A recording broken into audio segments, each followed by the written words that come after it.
Secunderabad parliamentary అభ్యర్థి గౌరవ సికింద్రాబాద్ శాసనసభ్యులు పద్మారావు గారికి, గౌరవ శాసనసభ్యులు ముఠా గోపాలన్న గారు, కాలేరు వెంకటేష్ గారు, శాసన మండలి సభ్యులు పెద్దలు ప్రభాకరన్ గారు, పార్టీ జనరల్ సెక్రటరీ సీనియర్ ఉద్యమ నాయకులైనటువంటి అన్న దాసోజీ శ్రవణ్ గారికి, గౌరవ విప్లవ్ కుమార్ గారు, నాగేష్ గారు, గోవర్ధన్ రెడ్డి గారు, అదేవిధంగా ఆనంద్ గారికి, హర్షాబాయ్, మోహిత్ బాయ్, అదేవిధంగా గౌరవ చైర్మన్ మాజీ చైర్మన్ గారు అయినటువంటి శ్రీధర్ రెడ్డి గారు, శ్రీనివాసరెడ్డి గారు, అక్క అన్నపూర్ణ గారికి, గౌరవ మా కార్పొరేటర్లకు అందరికీ, మాజీ కార్పొరేటర్లు, డివిజన్ అధ్యక్షులు, పార్టీ సీనియర్ నాయకులు, ఉద్యమకారులకు, भाइयों बहनों, आपको भी सबको मेरे मुसलमान भाई बहनों को सलाम, रमजान का मुबारकबाद भी देता हूं। మరి ఎంతో సంతోషదాయకమైనటువంటి సందర్భం. ఎలక్షన్లు వచ్చినాయి. సరే, ఒకవైపున మన ప్రభుత్వం పోయింది, మీకు తెలుసు. రాజకీయాలలో ఇవి సర్వసాధారణంగా జరిగేటువంటి అంశాలు. ప్రభుత్వాలు అనేది రావడం పోవడం అనేది, కానీ ప్రజలు రియలైజ్ కావాలనేది కూడా చాలా ప్రధానమైనటువంటిది. అంటే 100 రోజుల పరిపాలనలో మన ప్రభుత్వాన్ని ప్రతి ఒక్కరూ గుర్తు తెచ్చుకునేటువంటి రోజు ఆసన్నమైందని చెప్పి నేను ఈ సందర్భంగా తెలియజేస్తా ఉన్నాను. కేసీఆర్ గారి పరిపాలన ఈ దేశానికి ఆదర్శవంతమైనటువంటి పరిపాలన ఉండే, కానీ 100 రోజుల్లో రివర్స్ అయింది. మీరు చూస్తుండ్రు, బస్తీల్లో గ్రామీణ ప్రాంతంలో రైతులు కూడా చూస్తుండ్రు. నీళ్ల కష్టాలు మొదలైనవి, కరెంటు కష్టాలు మొదలైనవి. మరి ఈ బాధలన్నీ దూరం కావాలంటే, తిరిగి మనం తేరుకోవాలంటే ప్రతి ఇంటిని టచ్ చేయవలసినటువంటి అవసరం ఉంది. ఈరోజు 3 అభ్యర్థులు ఉన్నారు మనకు. ఒకటి కిషన్ రెడ్డి గారు ఉన్నారు, రెండోది నాగేందర్ గారు ఉన్నారు, మన పద్మారావు గారు. మీకు పద్మారావు గారి గురించి ఒక్కసారి ఆలోచన చేయండి. 1986 సంవత్సరంలో మొట్టమొదటిసారి మోండా డివిజన్ కార్పొరేటర్గా వారు గెలవడం జరిగింది. వారు ఎప్పుడు అంగు ఆరుబాటాల జోలికి పోరు. న్యాచురల్గా ఆయన బై బర్త్ ఎట్లుండేనో ఈ రోజు కూడా అదే పద్ధతిలో వారు మెయింటైన్ చేస్తారు. 2002లో మళ్ళా కార్పొరేటర్గా పోటీ చేయడం జరిగింది. ఆ రోజు కూడా హైదరాబాద్ కార్పొరేషన్లో 2 కార్పొరేటర్లు టీఆర్ఎస్ నుంచి ఉంటే దాంట్లో పద్మారావు గారు రెండోసారి గెలిచినటువంటి వ్యక్తి. మరి ఆ తర్వాత జరిగినటువంటి అసెంబ్లీ ఎన్నికల్లో 2004లో నా మీద గెలిచాడు. మరి ఆ తర్వాత జరిగిన రాజకీయ పరిణామాలలో 2014లో గెలవడమే కాకుండా వారు మంత్రిగా కూడా బాధ్యతలు చేపట్టాడు. మరి నిరంతరం ప్రజల మధ్యన ఉండి ప్రజాసేవకి అంకితమై వారు ఆ రోజు నుంచి ఈ రోజు వరకు, ఆ తర్వాత డిప్యూటీ స్పీకర్గా పనిచేశారు.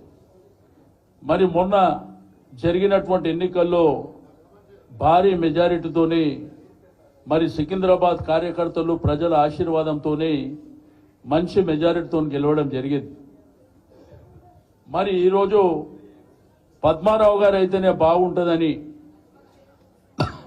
మన గౌరవ పార్టీ అధ్యక్షుల వారు మేమందరం కూర్చున్నప్పుడు వారు నిర్ణయం తీసుకున్నప్పుడు అందరం కూడా యునైనిమస్గా పద్మారావు గారు అయితే మరి తప్పకుండా విజయం సాధిస్తారని చెప్పి మరి మన ముందుకు పంపించడం జరిగింది. నేను కార్యకర్తలకు నాయకులకు ప్రభుత్వం పోయినటువంటి బాధల్లో మనం ఉన్నటువంటి సందర్భంలో ఆ బాధను దూరం చేసుకోవాలంటే పద్మారావు గారిని ఖచ్చితంగా మనం గెలిపించుకోవాల్సినటువంటి అవసరం ఉన్నది. ఒక్కొక్క నియోజకవర్గానికి డివిజన్కు పోటీగా మనం ఉందాం. ఒక డివిజన్కి ఇంకో డివిజన్ కాంపిటీషన్గా ముందుకెళ్దాం. తప్పకుండా ఈ 7 నియోజకవర్గాలు వెంకటేష్ గారు చెప్పినట్టు అంబర్పేట నుంచే మొదలు పెడదాం.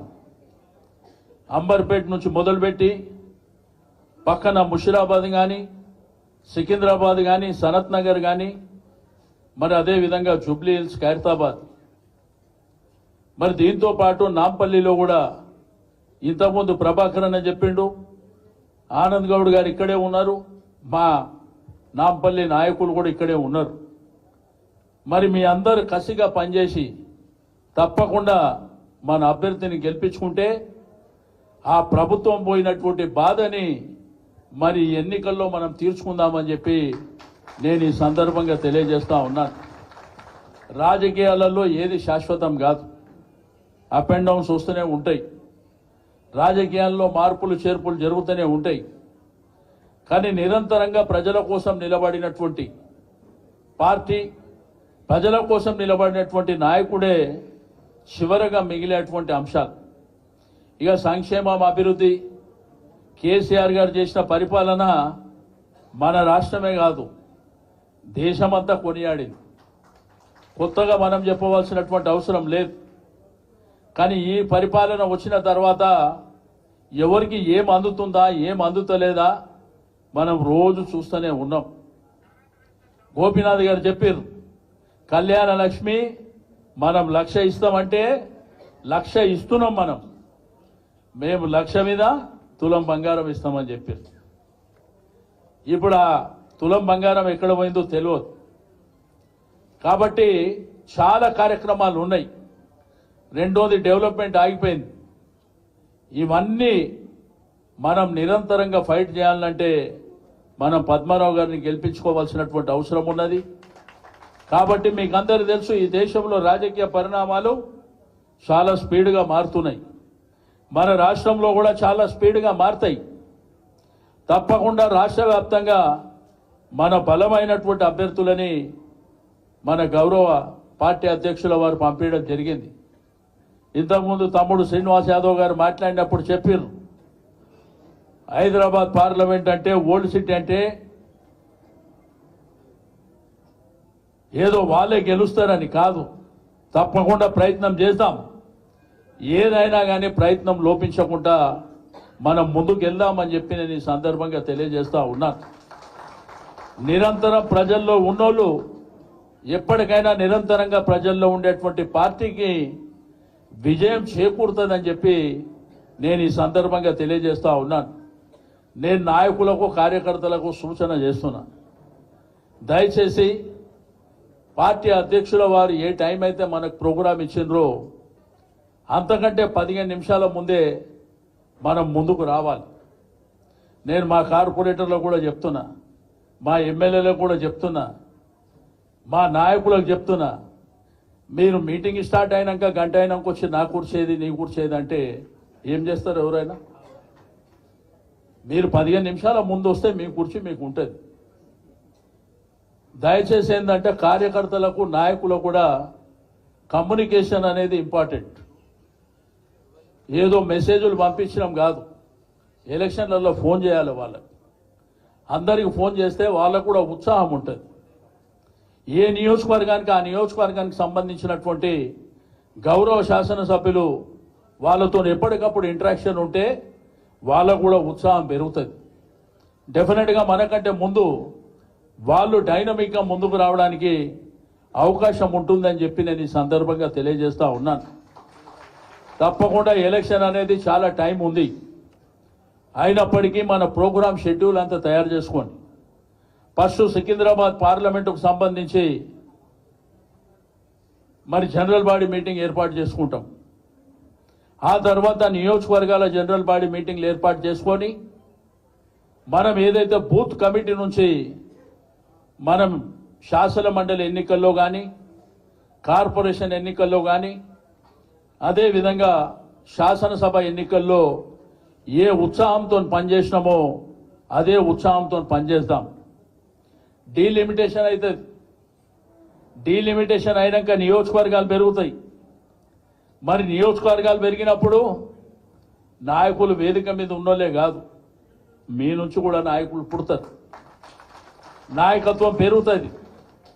రెండోది వచ్చే 2 ఏళ్ల తర్వాత మీ కార్పొరేషన్ ఇంకా 2 ఏళ్ళు ఉందమ్మా, 2 ఏళ్ల తర్వాత ఆర్డర్ మారుతుంది. అంటే రిజర్వేషన్లు మారుతాయి, అవకాశాలు అనేటివి ఆటోమేటిక్గా వస్తాయి. ఒకసారి ఈ ప్రభుత్వం మీద ఈ ప్రభుత్వం ఇట్లనే కొనసాగితే వీళ్ళు డెవలప్మెంట్ వెల్ఫేర్ మర్చిపోయి అభివృద్ధి కార్యక్రమాలు మర్చిపోయి ఇదే విధంగా కొనసాగితే మరి తిరిగి మనమే ఆ ఉత్సాహంగా ముందుకెళ్ళడానికి అవకాశం ఉంటుంది. కాబట్టి మనకు అలసట అనేది లేకుండా నిరంతరం ప్రజలలో ఉండవలసినటువంటి అవసరం ఉన్నది. ఇప్పుడు నీళ్లు సరిగ్గా రాకపోతే ధర్నాలు చేస్తాం. ఆ రోజు ఉచితంగా నీళ్ళు ఇస్తామని మనం చెప్పినాం. ఇప్పుడు బిల్లు పంపిస్తూ ఆ బిల్లన్నీ కలెక్ట్ చేసుకొని మరి మెట్రో వాటర్ వర్క్స్ ఆఫీస్ ముంగట ధర్నా చేస్తాం. కరెంటు సరిగ్గా లేకపోతే ఎలక్ట్రిసిటీ ఆఫీస్ ముంగట ధర్నా చేస్తాం. ఇట్లా చాలా ఉన్నాయి. వాళ్ళు 6 గ్యారెంటీలు అని చెప్పారు. 6 గ్యారెంటీలకు 100 రోజుల టైం అయిపోయింది. మధ్యలో ఎలక్షన్లు వచ్చినాయి కాబట్టి ఈ ఎలక్షన్లు అయిన తర్వాత మనం ఈ కార్యక్రమాన్ని ఎలక్షన్లలో కూడా ప్రజల దగ్గరికి తీసుకొని ముందుకెళ్దాం. కాబట్టి మీ అందరికీ నేను రిక్వెస్ట్ చేసేది ఒకటే, మనం అందరం ధైర్యంగా ముందుకెళ్దాం. రాజకీయాలలో గెలుపోవటములు ఎన్నో చూసినాం, కొత్త ఏం కాదు కదా. రాజకీయాలలో ఒక్కోసారి మనం మంచి పని చేసినా కానీ ఓడిపోయే పరిస్థితి ఉంటుంది. బట్ దాన్ని అన్ని తట్టుకొని నిలబడి ముందుకెళ్ళవలసినటువంటి అవసరాన్ని కూడా మనం దృష్టిలో ఉంచుకొని ముందుకెళ్ళాలి. ఈరోజు పార్టీకి మరి కళ్ళైనా ప్రాణమైన కార్యకర్తలే. మీరందరు లేకపోతే మేము కూడా ఈడ లేం. ఈరోజు ఏంటంటే మీకు ఏ ఒక్క రూపాయి ఎవరు ఇవ్వకున్నా కానీ పార్టీ మీద జెండా మీద అభిమానంతో ఇంత దూరం మీటింగ్ పెట్టినా కానీ ఆటోలో కానీ బస్సులో కానీ సొంత డబ్బులు పెట్టుకొని వస్తారు. పార్టీ కార్యక్రమాలు జరిగినప్పుడు కూడా మీ సొంత డబ్బులతో, మీకు ఎవరో నెలకు జీతాలు పంపించే పరిస్థితి ఉండదు. అంటే పార్టీ అంటే అభిమానం, నాయకత్వం అంటే కమిట్మెంట్. ఆ కమిట్మెంట్తో మీరు ముందుకు వస్తారు. కాబట్టి మీ అందరికీ నేను రిక్వెస్ట్ చేసేది ఒకటే, ఇవన్నీ టెంపరవరీగా రాజకీయాలు జరుగుతుంటాయి. బట్ డెఫినెట్గా మన రాబోయే కాలం మంచి రోజులు మనకు ఉన్నాయని చెప్పి నేను ఈ సందర్భంగా తెలియజేస్తా ఉన్నాను. కాబట్టి మనకు మంచి అభ్యర్థి వచ్చాడు పద్మారావు గారు. మరి పద్మారావు గారిని ఈరోజు క్యాండిడేట్గా అనౌన్స్ చేసిన వెంటనే టీవీలు కానీ పేపర్లు కానీ ఎక్కడ చూసినా కానీ డిబేట్లలో కానీ స్టోరీలలో కానీ రాష్ట్రంలో జరిగే 17 పార్లమెంట్లో సికింద్రాబాద్ పార్లమెంట్ అనేది చాలా బలంగా ఉంటుంది అని చెప్పి అందరు చెప్తున్నటువంటిది. కాబట్టి మనందరం కష్టపడి మన గొంతుగా సికింద్రాబాద్ పార్లమెంటు గొంతుగా ఈ దేశ రాజధానిలో వినిపించే విధంగా మనం పద్మారావు గారిని పార్లమెంటుకు పంపించవలసినటువంటి అవసరం ఉన్నది. వారు ఒక్కరే అందరితో కలిస్తే కాదు, వారు మన అభ్యర్థి, వారిని గెలిపించి పంపించే బాధ్యత మన అందరిది అని చెప్పి నేను ఈ సందర్భంగా తెలియజేస్తా ఉన్నాను. మనం అందరం కష్టపడదాం. కష్టపడి ఇంతకంటే మంచి అభ్యర్థి దొరుకుతాడా అని ప్రజలను అడుగుదాం. పద్మారావు గారి గురించి తెలియని వాళ్ళు ఉన్నారా? ఒక్క సికింద్రాబాద్ కాదు, ఈ గ్రేటర్ హైదరాబాద్ కానీ రాష్ట్రంలో పద్మారావు గురించి తెలియని వాళ్ళు ఉన్నారా? చెప్పండి. ఆయన సింపుల్గా ఉంటాడు మనిషి. వాళ్ళు చెప్తున్నారు మా నాయకులంతా నీలోఫర్ హాస్పిటల్ గురించి చెప్పే, ఇక్కడ చెప్పే. ఆయనకి ఏంటంటే ఏ టైంలో ఉన్నా కానీ, ఎంత లేటు సమయం అయినా కానీ మీకు అందుబాటులో ఉండేటువంటి వ్యక్తి. మరి అటువంటి వాళ్ళే కదా రాజకీయాల్లో ఉండాలి. మనకు అందుబాటులో ఉండేవాళ్ళే కదా మనకు కావాల్సింది. కాబట్టి మీకు సగం రాత్రి ఏమన్నా అయినా కానీ వెంటనే వచ్చేటువంటి నాయకత్వం మనకు కావాలి. కాబట్టి మీకు అన్ని విధాలుగా అండదండలుగా ఉండేటువంటి నాయకత్వం మీకు వస్తుంది. కాబట్టి దయచేసి మన అందరం కంకణబద్దులై ముందుకెళ్దామని చెప్పి నేను ఈ సందర్భంగా తెలియజేస్తా ఉన్నాను.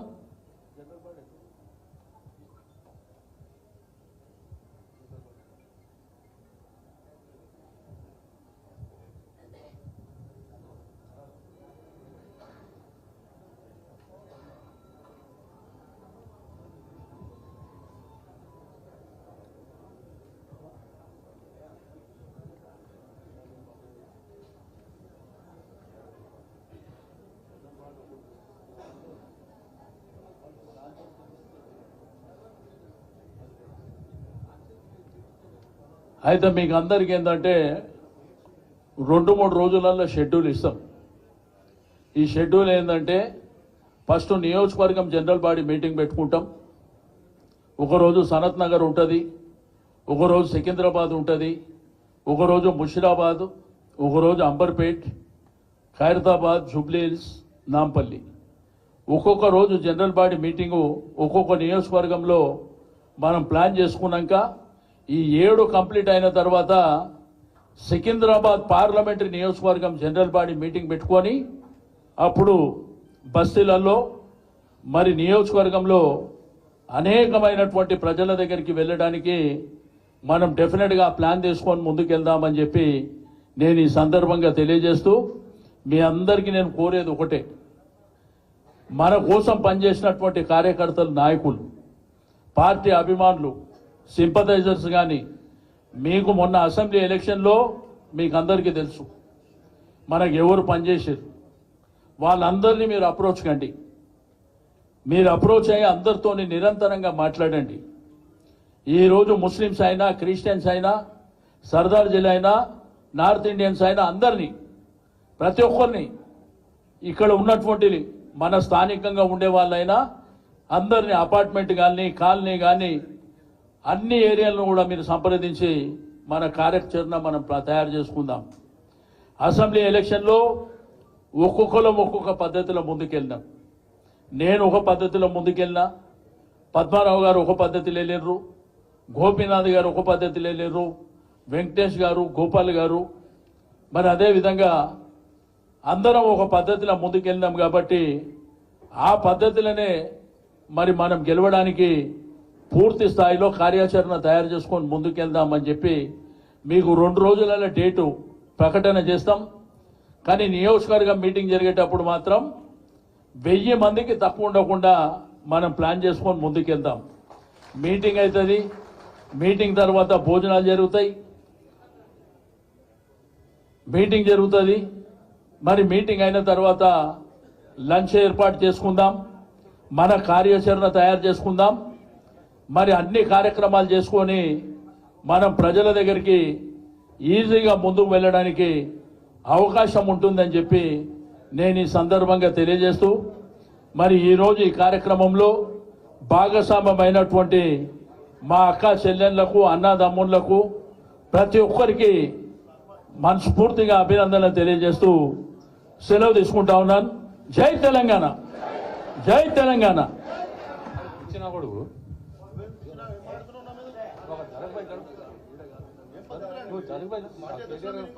రెండు నిమిషాల్లో కేటీఆర్ గారు వస్తున్నారు.